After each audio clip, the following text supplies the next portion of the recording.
So, it's been a change of plans. Not going to Crate. No. Not going to UPS. Nope. Previously, the company actually talked to the owner. He had previously agreed to match UPS offer. But he said, at least put an option on the table, right?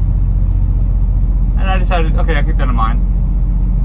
But I don't also Crate put an offer on the table too, and I don't know if you match that one. And at this point, I was still pulling sharp because I gave like a month's notice. Didn't need to, just did it anyways. It's not like this company.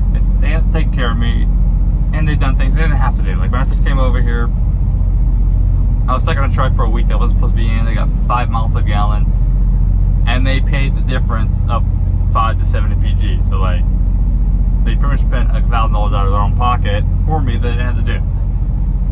Just because, well, I was promised one thing, came over here and didn't get that, so they're like, okay, well, we'll make up the difference. And so, we're in a different truck.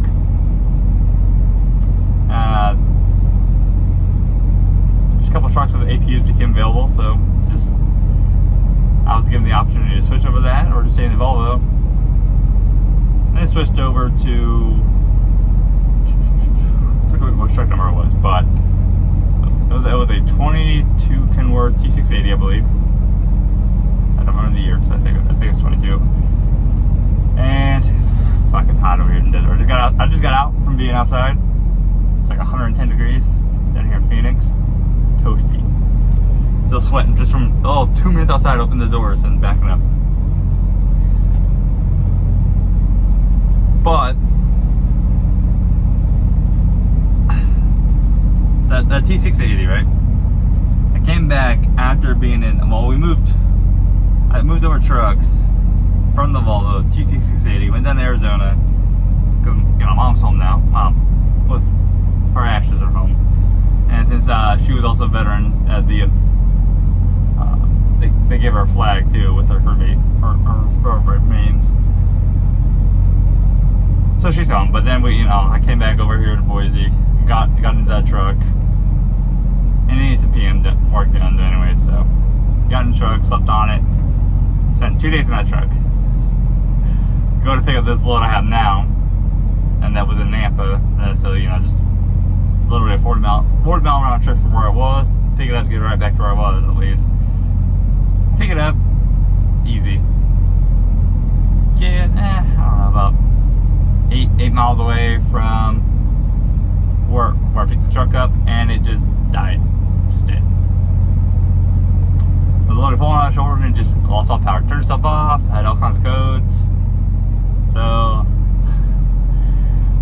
then I was talking to one of the guys that gives us loads, because now I'm pulling our loads, well, Spot Market plus some of our customers. I am back to lease, I'm back to actually paying for shit. Which, before I get to this night note though, but he's like, you've had a hell of a first day back, haven't you? Cause yeah, I mean that truck was in the shop that morning anyways for a crankcase module. They replaced the module and the filter, the whole thing I replaced. And by the way, it's not like these trucks aren't taken care of. Those are pack-based trucks. Those trucks, they follow a schedule, so shit just happens. But he's like, here's what we're gonna do, because they know how to tow it, and they were trying to avoid it. I was trying to help them out too. I understand towing's expensive, even if it's not their fault. Oh, that was not a pack-based truck. That was their truck. My bad. This is a pack-based truck. So I was trying to limp it up there, and it just I got like 1 mile further away than I did the first time, because it died twice, right?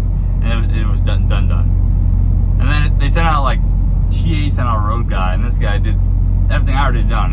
He comes out, did not want to work. He's like, we'll disconnect the batteries and plug them back in, and if it works, cool. If not, well, there's nothing else I can do.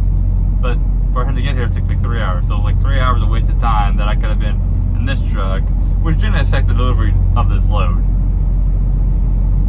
I mean, not a few hours to spare, but he came out and just left. It's like, what the hell? But they ended up sending a tow anyway. So I mean, 8 miles is expensive, but he's like, here's what we can do. We need to put it in the back of the Volvo, or but there's another Kenworth sitting there, and you can just get in that. It's pack lease. So it's either Penske or pack lease. Penske does 70. This truck does 76. It's kind of nice to be able to run fast again. You guys know I mentioned back in the videos a couple times. I had a truck that did 74 and a truck that did 75. Enjoyed it. I wish this truck was a cross of their own truck and this truck, because that other truck has other seats. This is cloth seats, and are like, I swear they're like the bare minimum seat there. I'm skinny and all, but I can feel the fucking bottom like bar in the seat, or at least something hard. It's not comfortable to sit on. Still getting used to it. Between that and detailing, because whoever's in this truck smoked, and another reason why leather's nice, by the way. Yeah, leather sucks in the heat. So much easier to clean and keep clean.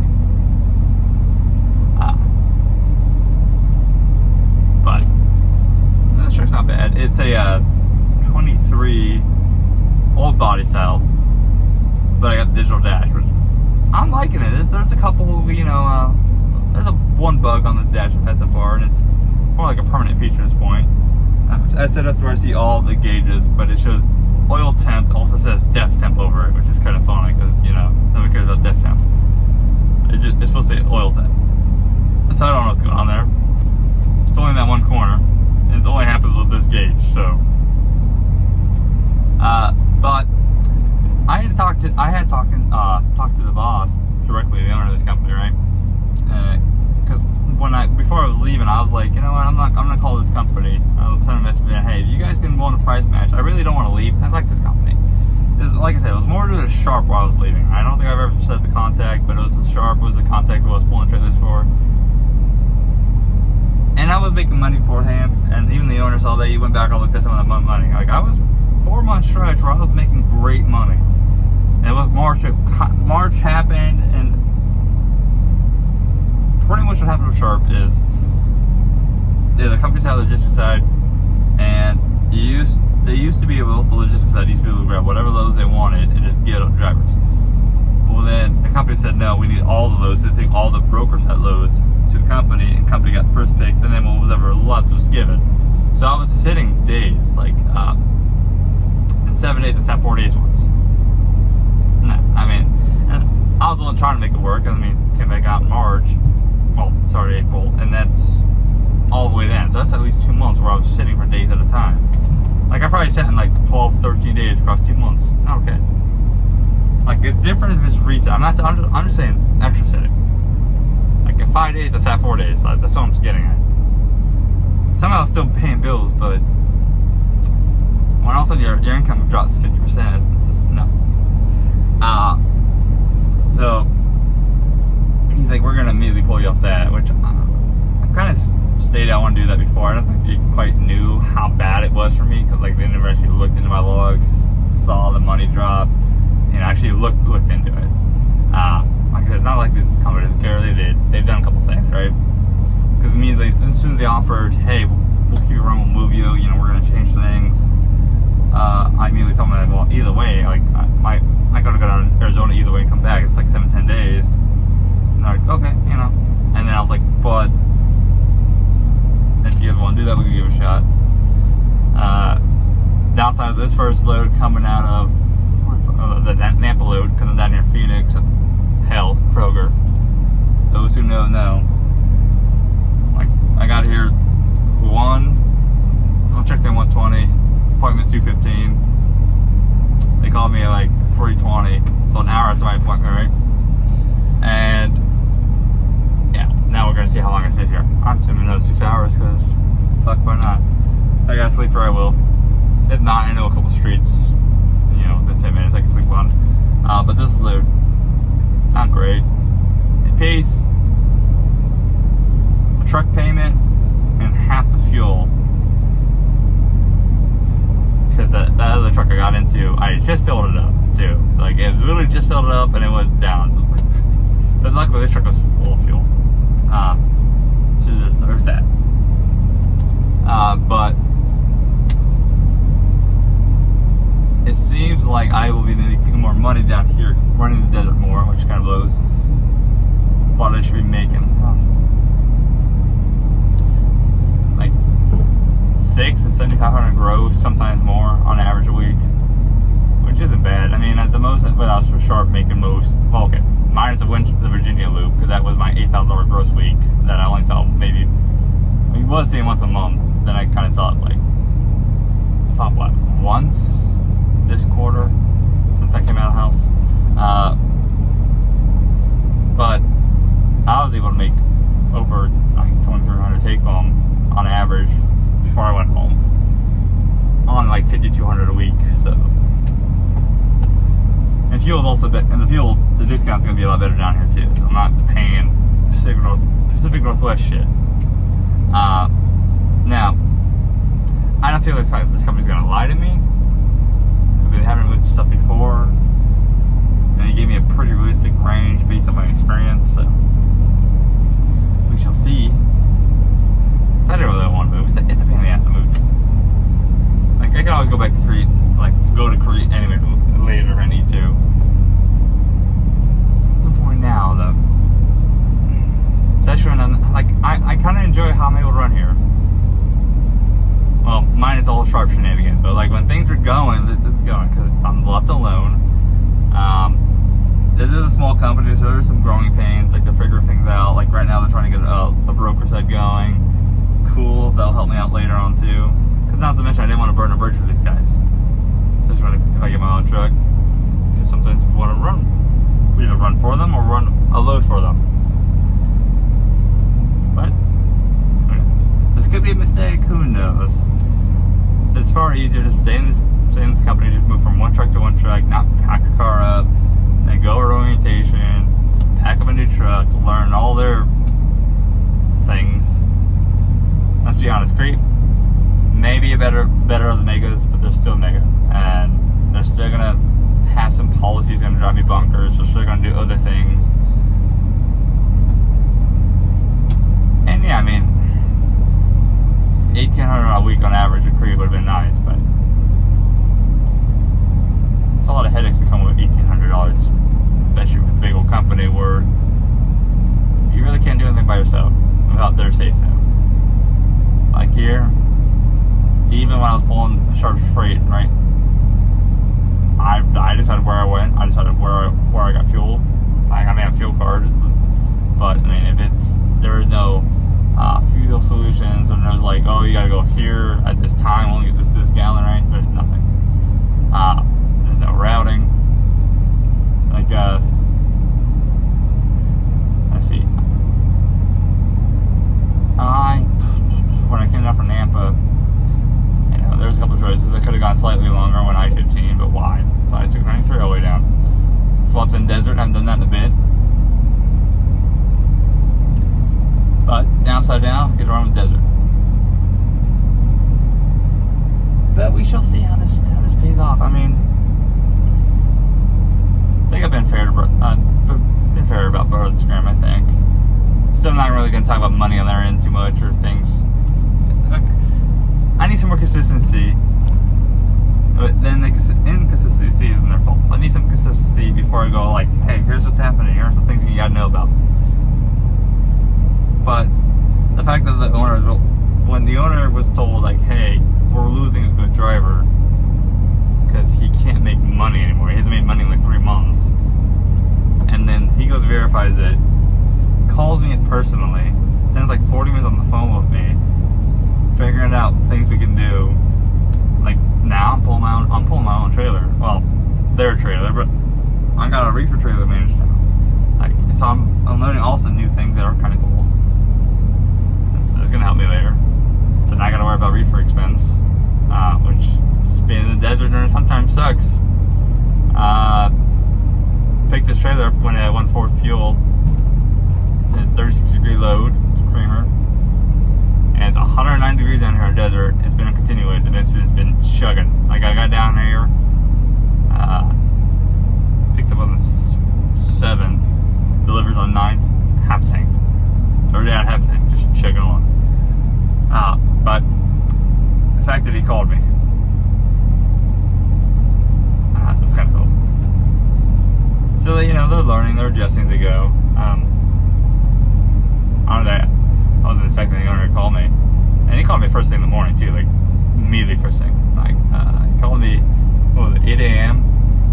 Mountain Time, and I was sleeping. I called him back 30 minutes later, and he answered. And then he also tells you, "Oh yeah, I've seen a couple of your videos." I was like, "Oh, okay." It's like I don't know how to respond to this because yeah, I didn't actually tell the company. Like, I think I told him like briefly I had made YouTube videos, but I didn't tell him the channel name, nothing. So the fact he just really stumbled upon it was kind of interesting. Yeah. Also, having to get adjusted to things again.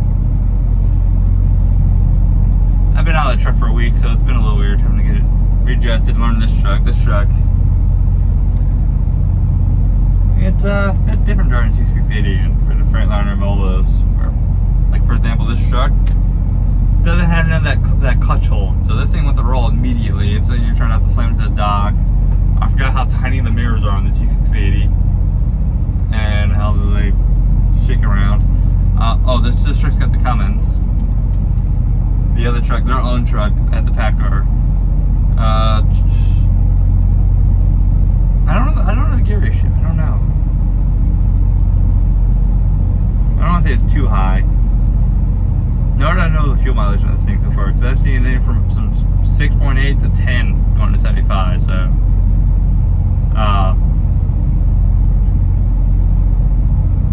so we're gonna find out. I mean, I don't even know how these fuel tanks are, like how big of the capacity is, because one's dirty. There's one over here, the 100, and they're both underneath the fairings, tucked in there. Yeah, I do like how this APU runs better than what the other APU had of GCT. It runs better. It's tied into the slip vents back there. Well, the bottom two. It's still going to struggle a little bit when it's under 9, but there's that. It's only got 148,000 miles on it, so this truck maybe saw one driver, maybe two. I don't know. All I know, the guy before me in this truck smoked, and it's still working on getting that out. Let me get shithead for you. Yep, there's shithead. He was sleeping, so he was not thrilled when I picked him up. But hey, some of you guys may not agree with what Don just I say here. Just try different area, pulling different freight though. Not pulling contractor freight anymore. So I'm pulling, like I said, spot market. This was a broker. Down at Boise to Phoenix, not great. Like I said, it's going to pay for truck payment and a half. Truck payment and a half for fuel. Maybe a little bit more than half.